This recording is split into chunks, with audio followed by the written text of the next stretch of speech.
மணப்பாற மாடு கட்டி மாயவரம் ஏறு பூட்டி வயகாட்ட உழுதுபோடு சின்ன கண்ணு என்று என்று இருந்த நிலை மாறின் உயிர்காக்கும் உழவு தொழிலிலும் இயந்திரங்களின் தேவை அதிகரித்துவிட்டது.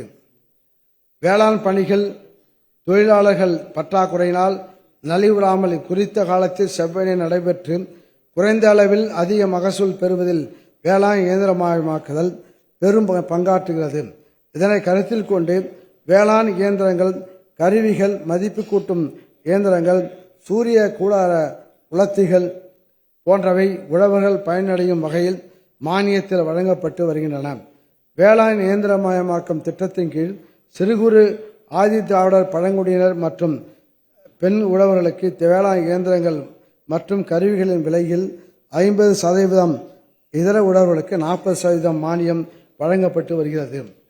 சிறிய வகையான நெல் நாற்று நடும் இயந்திரத்தின் அதிகபட்ச மானியமானது 1,50,000 ரூபாயிலிருந்து 1,70,000 ரூபாயாகவும், விசை களை எடுக்கும் கருவிகளின் அதிகபட்ச மானியமானது